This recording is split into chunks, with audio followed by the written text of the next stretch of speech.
Welcome to The Explainer. Today we're going to dive into some research from Tran University that tackles a feeling I think a lot of us have. The feeling that even though we're always busy, a lot of our work just feels pointless. So what's really going on here? Let's get into it. Right? I mean, you know the feeling. Your day is just slammed. Back-to-back meetings, a mountain of emails, endless reports, and at the end of it all, you're totally wiped. But if someone asks you, what did you actually make or do today? You kind of draw a blank. That feeling? That's exactly what this research is all about. So, according to this paper, our economy is basically splitting into two parallel universes. In one, you've got what they call the paper trade economy. Think of it like a giant hamster wheel of compliance, metrics, and just paperwork. It moves money around but doesn't really create anything new. And then you've got the other side, the human-centered economy. This is all about direct service, real-world skills, and making stuff you can actually see and touch. And understanding this divide, well, it's everything. Okay, so first, let's really dig into this idea of our two competing economies. We're going to uncover some of these invisible forces that are shaping our jobs and, honestly, our lives. All right, let's start with the big one, the paper trade. What in the world is it, and how did it become this engine of pointless work in so many industries? So the paper trade is basically all the activity that exists just to keep the system running. It's not about producing a tangible good or providing a real service. It's the meetings about the meetings, the reports about the reports. It's work that generates movement, but not necessarily real value. And a huge piece of this puzzle is something called guard labor. This is work that's all about enforcement and compliance. We're talking about supervisors, auditors, compliance officers. Basically, their job is to make sure all the rules are being followed. It adds a ton of overhead, but it doesn't actually produce anything. And if you want a perfect, almost unbelievable example of this, look at U.S. healthcare. Between 1975 and 2010, the number of physicians grew by 150%. Okay, that seems reasonable.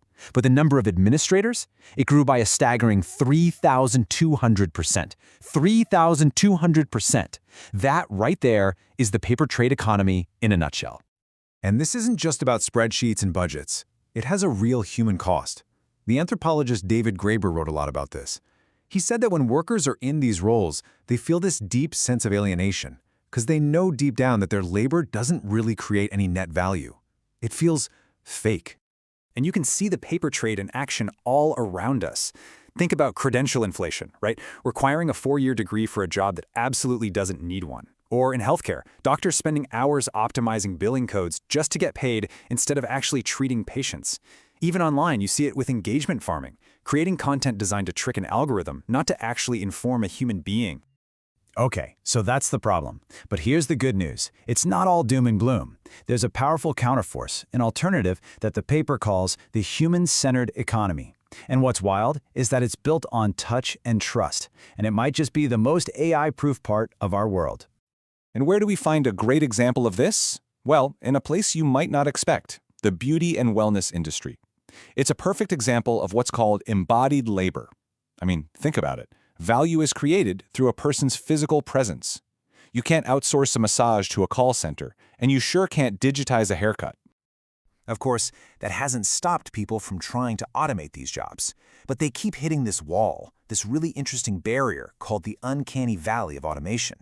You know that creepy feeling you get when a robot looks almost human, but not quite? Yeah, that's the one. And it's fascinating to see why these robots fail at beauty. There are manicure robots, like one called Clockwork, but they often need a human to come in and finish the job because they just can't handle the variability of our nails. Others, like Nimble for nail painting, get complaints about childlike results.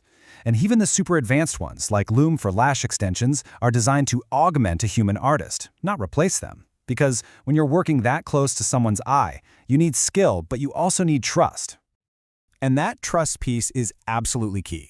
It turns out, when clients were asked what they value most in their stylist, the technical skill was important, sure, but for over half of them, 52%, the relationship was just as crucial. The loyalty, the trust, the conversation, that's the real value, and that's something a machine just can't fake. So, let's see how this all comes together in a real-world blueprint for escaping that paper trade trap. We're going to look at a case study, the Louisville Beauty Academy, or LBA. The LBA's founder actually calls his school a freedom factory, and the whole thing is built on one strategic and pretty radical decision. He completely rejected the federal loan system and all the bureaucratic costs that come with it. And just look at the difference this makes. A traditional cosmetology program can run you anywhere from $16,000 to $27,000. At LBA, it's about $6,000. Students graduate with minimal or even zero debt. And their graduation rate, it's over 90%, compared to maybe 50 or 60% at other schools. It's a total game changer. And the model is surprisingly simple. Step 1, reject federal loans. That immediately cuts out a massive amount of administrative work. Step 2, pass those savings directly to students through lower tuition.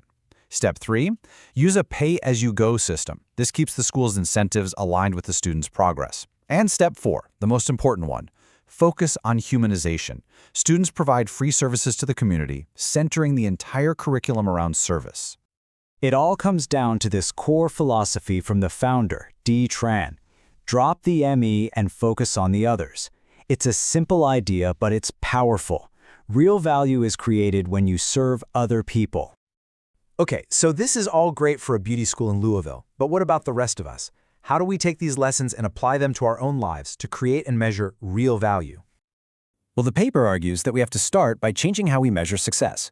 The old metric is just the graduation rate. Basically, did the student get a piece of paper? The real value metric should be the licensure and placement rate. Can the student legally do the work, and are they actually employed? It's a shift from just getting a credential to achieving a real outcome. And there's even a formula for this, a new way to measure a school's worth called net value added, or NVA. It's actually pretty straightforward. You figure out how much more money a graduate will earn because of their degree, and then you subtract the total cost of getting that degree. And that means everything: tuition, debt, even the money they didn't earn while they were in school. It gives you the true return on investment. So what's the takeaway for you? Well, if you're a student, the paper suggests a simple rule of thumb. Calculate the tuition to salary ratio. If the total cost of the program is more than half of your expected starting salary, it's a high-risk bet. If you're an educator, it's time to audit your budget. If more than, say, 15% of your spending is going to compliance and administration, you're probably stuck in the paper trade. And for policymakers, the message is clear. Start incentivizing completion and employment, not just enrollment numbers. Which brings us to a really big question, especially as we look toward the future. In a world where AI is getting incredibly good at doing all that paper trade stuff, writing the emails, analyzing the data, managing the reports, what does that leave for us? What is our most valuable work? Well, maybe, just maybe, it's the work that can only be done human to human. The work of touch, of trust, and of care.